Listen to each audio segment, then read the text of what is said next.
여러분 안녕하십니까? 김항식입니다. 교육대 사범대를 준비하는 수험생 여러분 반갑습니다.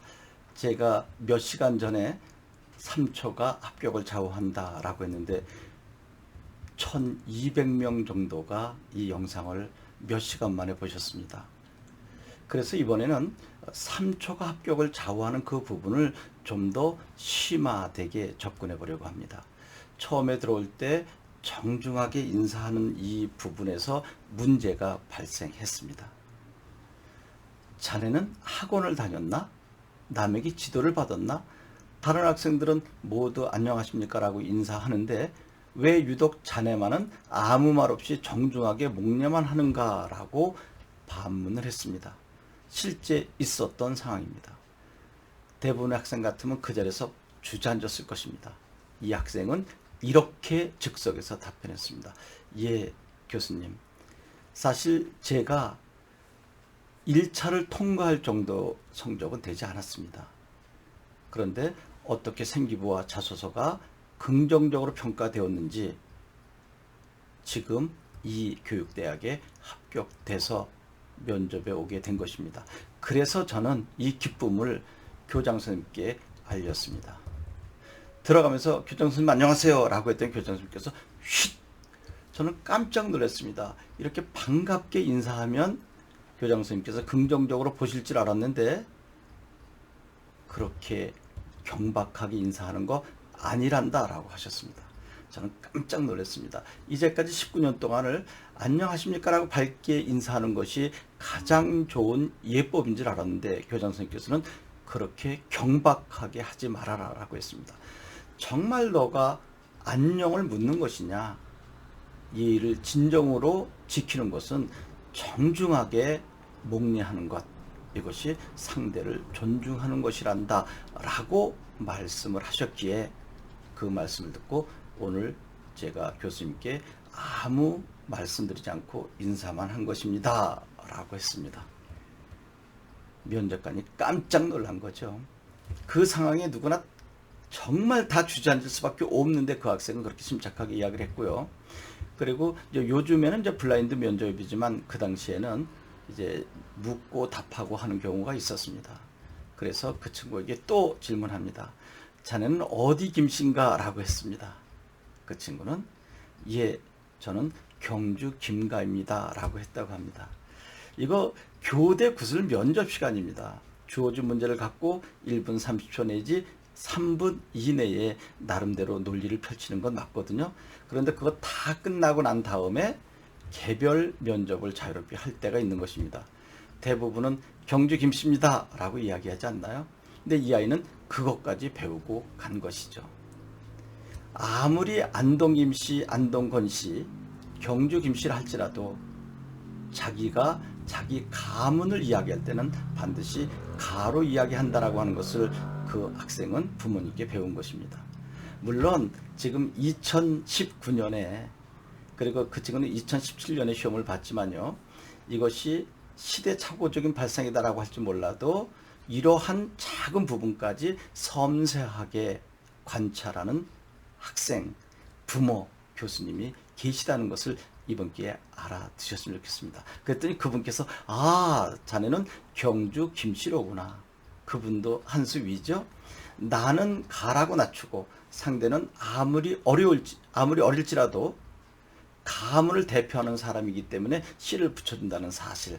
여러분 상상하지도 못했던 이러한 부분들이 면접으로 출제됐다라고 하는 것입니다. 그리고 지난 시간에 5단 구성을 어떻게 할 것인가 라고 하는 이야기를 살짝 언급만 하고 마쳤는데 그것은 여기서 간단하게 말씀드리겠습니다.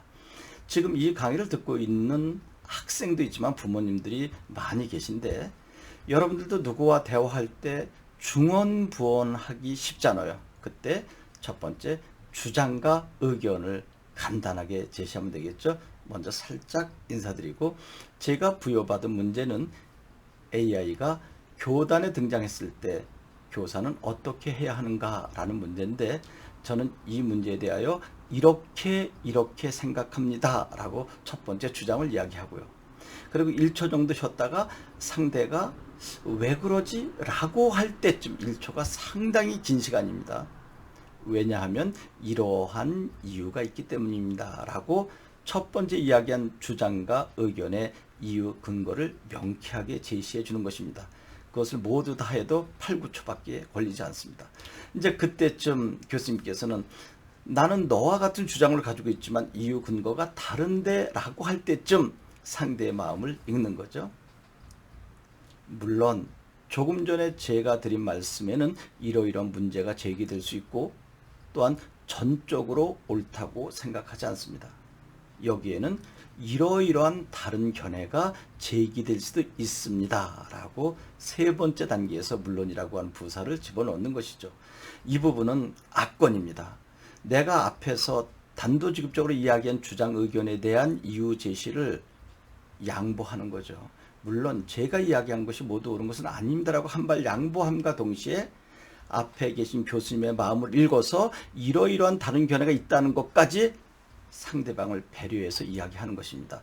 이것은 웬만큼 연습하지 않으면 쉽지 않을 것입니다. 그러면 이제 교수님께서 그래 1, 2번은 너의 주장과 이유 근거를 충분히 들었는데 내가 이것은 아니지 않는가라고 하는 것도 너가 미리 알아채고 너를 양보하고 내 의견을 받아들여 줄 정도면 이제 어떻게 할 건데 라고 할 때쯤 네 번째 단계입니다. 그러나 그러한 문제는 이러이러한 방법으로 해결할 수 있습니다. 라고 약 3, 40초 정도 쭉 논리를 전개시켜서 상대를 설득시키는 것입니다. 그야말로 병 주고 약 주는 격이 됐죠.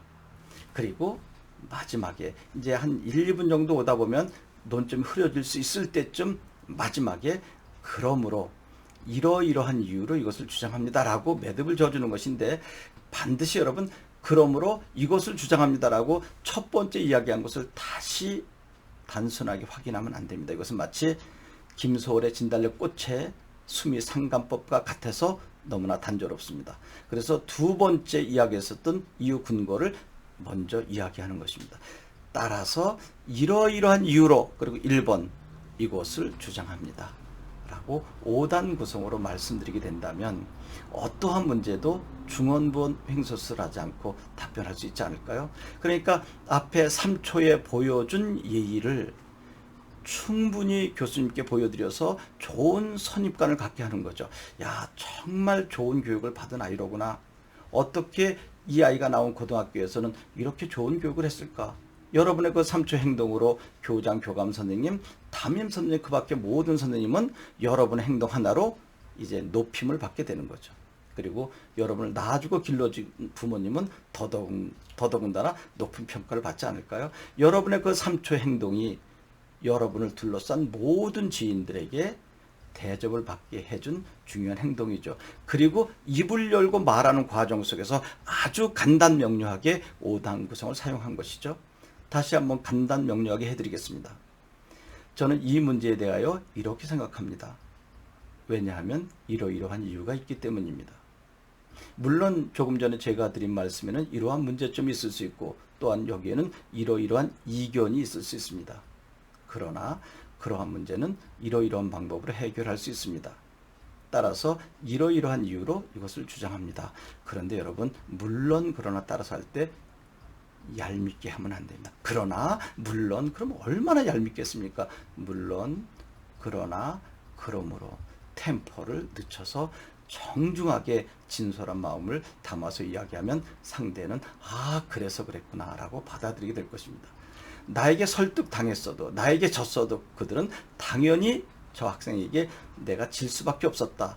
아름다운 패배다 라고 생각하게 하는 것, 이것이 바로 3초를 정중하게 하고 그리고 5단 구성으로 마무리 짓는 방법입니다.